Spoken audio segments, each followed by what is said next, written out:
Future city development authority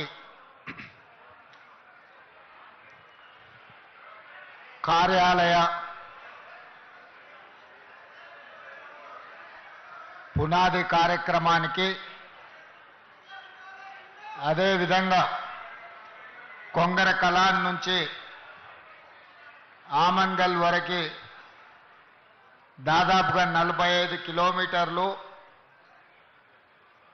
ప్రపంచంలోనే అత్యంత నాణ్యమైన రహదారిని నిర్మించడానికి కార్యక్రమాన్ని ఏర్పాటు చేసి సభాధ్యక్షత వహించిన మిత్రులు ఐటీ మరియు పరిశ్రమల శాఖ మంత్రివర్యులు దుద్దిల్ల శ్రీధర్ బాబు గారు, ఈ కార్యక్రమంలో నాతో పాటు ముఖ్య అతిథులుగా విచ్చేసిన మిత్రులు ఉప ముఖ్యమంత్రి వర్యులు బట్టి విక్రమార్క గారు, అదేవిధంగా ఈ కార్యక్రమంలో పాల్గొన్న సహచర మంత్రివర్గ సభ్యులు అడ్లూరి లక్ష్మణ్ గారు, ఇబ్రహీంపట్నం శాసనసభ్యులు సీనియర్ నాయకులు మల్రెడ్డి రంగారెడ్డి గారు, ఈ కార్యక్రమాన్ని ఏర్పాటు చేయడంలో క్రియాశీలక పాత్ర పోషించిన మీ అభిమాన నాయకుడు కేఎల్ఆర్ గారు,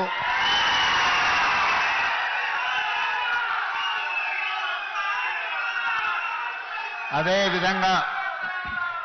ప్రభుత్వ సలహాదారులు, శాసన మండలి సభ్యులు, వివిధ కార్పొరేషన్ల చైర్మన్లు,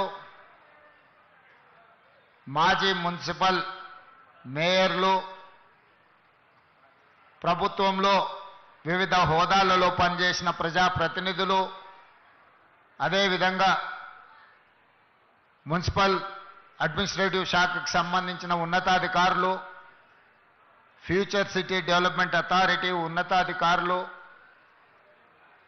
ఈనాడు ఈ కార్యక్రమాన్ని విజయవంతం చేయడానికి విచ్చేసిన యువమిత్రులందరికీ కూడా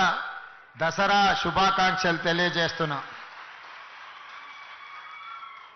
విజయదశమి మనందరికీ విజయాలనే చేకూరుస్తుంది. ఇవాళ వాతావరణ శాఖ 4-5 రోజుల నుంచి హెచ్చరిస్తున్నది. విపరీతమైన వర్షాలు, ఎవరు బయటికి వెళ్ళకండి, ఈ వర్షాలు మొత్తం వ్యవస్థలను అన్నిటిని కూడా దిగ్బంధం చేస్తాయని. కానీ ఒక మంచి సంకల్పంతో, ఒక మంచి ఆలోచనతోటి ఈనాడు ఈ అభివృద్ధి కార్యక్రమాల ప్రారంభోత్సవం పెట్టుకుంటే వాతావరణం ఎంత అనుకూలంగా ఎంత గొప్పగా సహకరించిందో నాకు తెలిసి ఈరోజు ఉదయం కూడా వర్షం పడ్డట్టుంది. ఇక్కడ మీరందరూ ఇండ్లలో నుంచి బయలుదేరే ముందు